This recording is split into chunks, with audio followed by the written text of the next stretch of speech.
ngihlala ekhaya isikhathi eside ngahlala ekhaya lasinangifanele ngiyeke ukushumayela ivangeli engithunywe lona manginombuzo enkosini ukuthi why inkosi yangitshela ukuthi njengoba uhleli nje nabantu uzobamisa khona yedwa ozokweza unokuthi kuze abantu bazophuma ngobuhleli umsebenzi engakubizela wona ukuthi hamba ukuze ibandla lande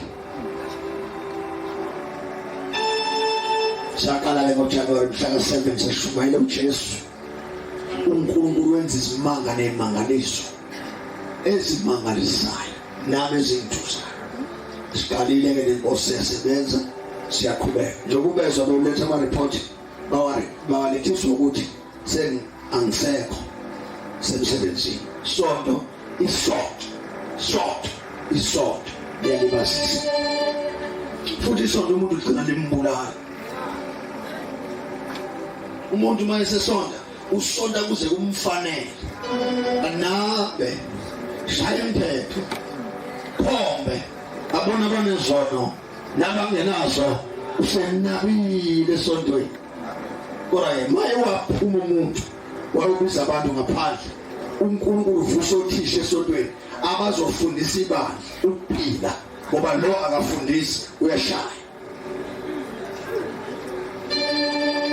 yabona masokuhleli kakhulu ugcina sewushaya kanti mawuhamba uvusa uthisha afundise uthisha manje isifebe bazalwane nje asifuneke esontweni uthula ukuthi toka kanti mina mase ngisuka lapha nguselethi ifebe nepingi nayila kusho mina kumvangeli uze uthi ayikhuluma umvangeli manje ahlali ngoba ukhiphele inyama yonke intsha umvangeli kanti uthisha bonke abantu abakaNkulunkulu ubona nje abazalwane uthisha kodwa umvangeli ubona izinja umuntu ezishona nje inja la ephumule eminyaka manje sefike eminyaka futhi athi abazalwane uJesu uyamthanda kuyangena nonke umvangeli ke lo amen abazalwane kunogogo lapha ezansi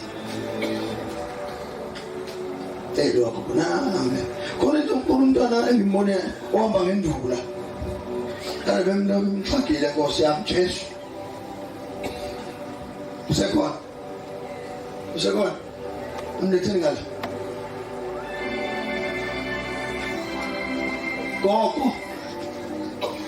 ugogo wamamu Jesu bengikhuluma naye lapha kwijipu nje ulele phasi losizi mfunguleni nize naye elele kanjalo Jesu Nkosi yami sinathi siphonza abantu bale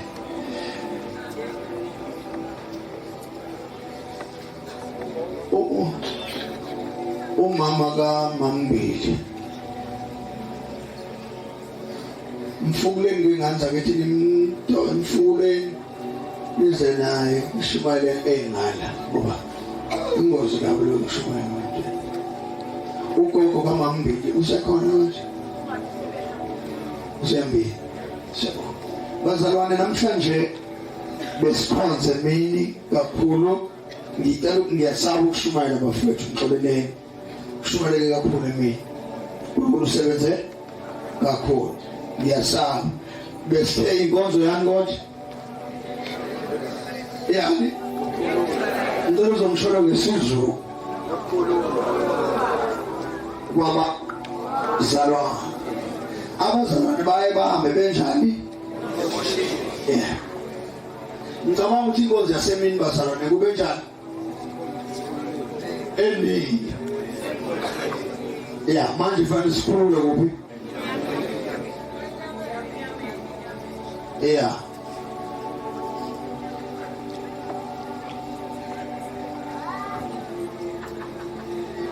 Bisho ngicela ungibonele jacket yakho uzoba right ingubo yakho right ingathi umpolonex nje lapha okay thawula lakho lungi hlala lana mbeleni zina nei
Umoya kaNkulunkulu bawumngadi. Angimkholwa ngoba ewisa abantu. Ngimkholwa ngoba ekhuluma nabantu. Uyabona wasinala nje. Ngicela sivale ithende bazalwane ungabusikhona isiphithiphithi njengamanje. Mama Bishop, ngifuna incwadi kaIsaiah chapter number 53. Mina ngicela ukufunda le ethi esho kimi ithi mbonga uJehova mphefumulo wami. Konke okuphakathi kwami makubonge igama lakhe elingcwele. Umama Bishop angifundele incwadi kaIsaiah chapter number 53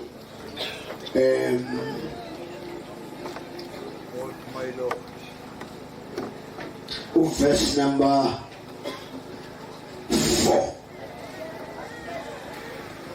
Isaiah 53 verse 4. Uyabona makuthiwa lento bazalwane ngicela kube ugogo kuphela ngoba ngeke ngisayenze into. Mawungilinde ukuthi ngizoshumayela khohlwa.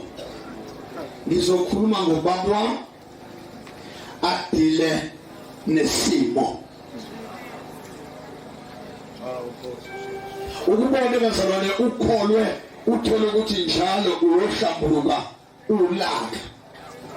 Igama lelaka idemon. Yabona mawukhuluma nawe unomsindo. Angazi baba ngisho kahle. Unani? Unomsindo. Umsindo yini? Idemon. Makukhonjwa uphikisana nenkulumo ekhulumayo usibona wena unento engcono kunale eyishuwayo engangathi mina bengenza into enjani engcono kunale leyo nto igama layo yini makunikelwa ukhetha imali enikelayo noma inkosi ikhuluma phakathi ithi khipha le uphikisana naleyo nto ngoba ilentelwa nawe yini namhlanje ngifuna sidile namadimoni angena kubani kubazalwane sikhonza uNkulunkulu freely athi noma efika amadimoni siwahlambulule sengaphandle siwahlambulule sengaphakathi into mewayicabanga nje uvele ihlambulula ungayihlambulisa usewayi-actor. Funda. Kepha yazithola izifo zethu, yabenhlatha ubuhlungu bethu. Kodwa thina sathi ijezisiwe, ishaya nguNkulunkulu ihlushiwe. Yebo, yalinyazwa ngenxa yeziphambeko zethu. Yakhotshozwa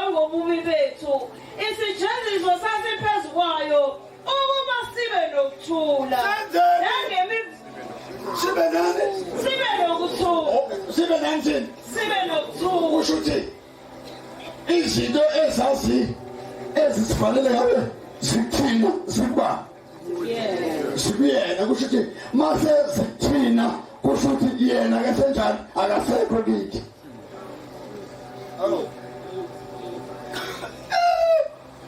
Isho Yebo, yalinyazwa ngenxa yesiphambeko sethu. Yakhotshozwa ngobubi bethu. Isijeziso sasiphezu kwayo ukuba sibe nokuthula. Nangemivimbo yayo siphilisiwe thina. njengoba uphethwe isibhobo nje, njengoba kubuhlungu la, njengoba kunje la, wenze njani? Uphilisiwe ngempela uphilisiwe, kodwa upheni njani? Ikho ikuphi ikuwe, so waphandaza iphene njani? Athu isekuwe namanje wangikhuluma namanje, kodwa Jesu yanesiqiniseko sokuthi ngemviphi njani sinasiyani. Asingathi ngokukholwa sifuna ukwenzeke.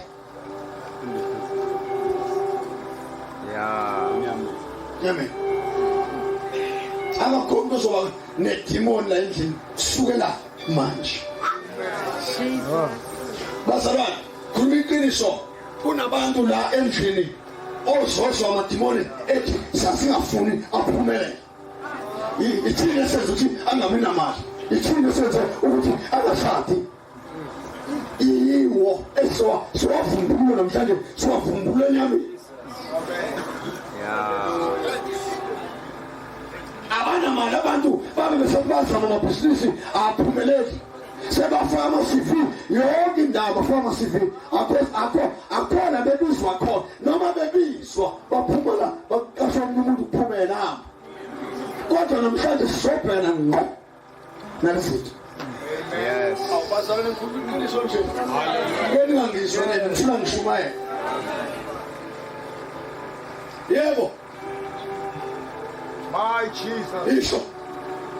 Kepha yazithola izifo zethu, yabathatha ubuhlungu bethu. Kodwa thina sathi jezisiwe, ishaya nguNkulunkulu ihlushiwe. Yathathani.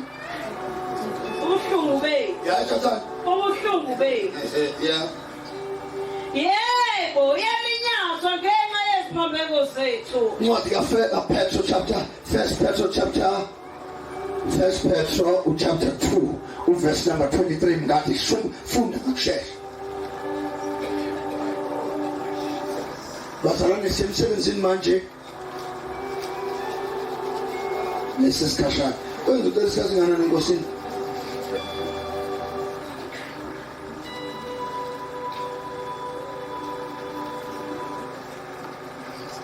Wagcina nini baba ukuthintwa inkosi ikunikelise yona, ikhiphisa imali phakathi unikele. Wagcina nini dala? Yagcina nini inkosi ukuthinta ikwenza izinto ongayithandi? Dala. Yagcina nini inkosi ukuthinta ixoxe nawe ithi enza into, ikhumise le bhanti oligqokile? Dala, uzoyibona namhlanje.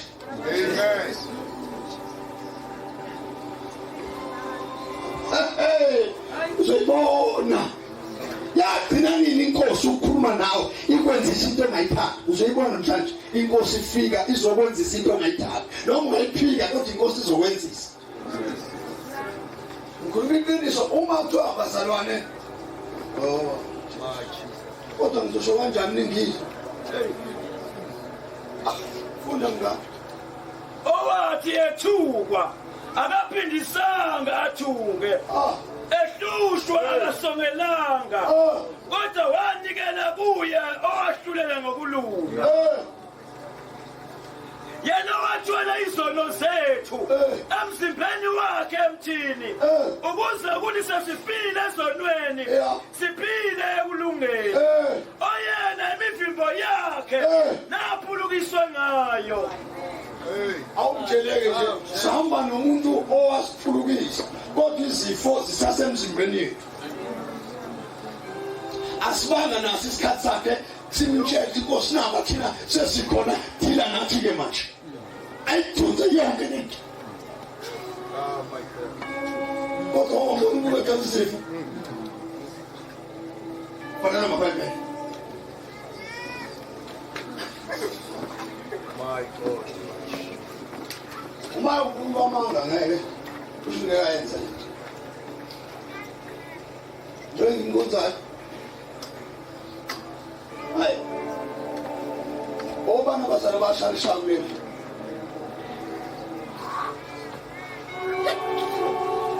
obana bashalisha abazali bashalisha beze la zami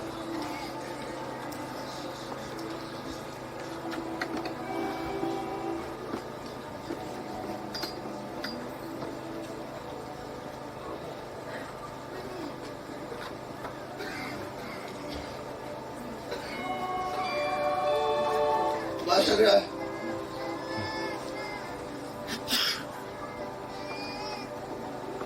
uma ningakhululiwe nami kuzoba ingozi ukubamba lapha ekukhululwa kanti nani anikhululiwe kuzokwenzeka namhlanje bazana into engajwayelekanga asifuna ama-reports kusukela next week nani niyashalisha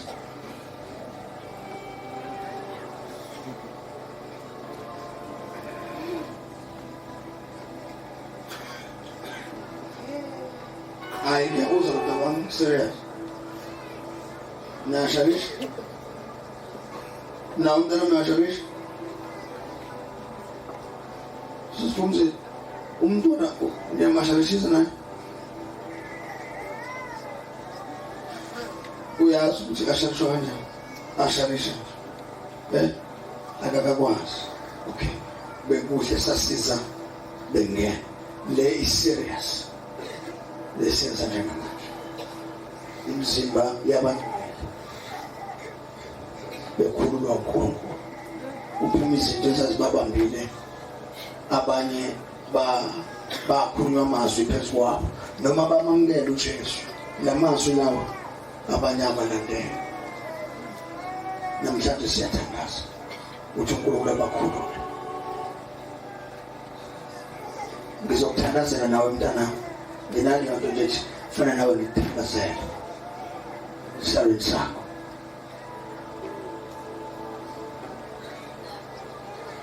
ukokuthiliza kuyo woza konke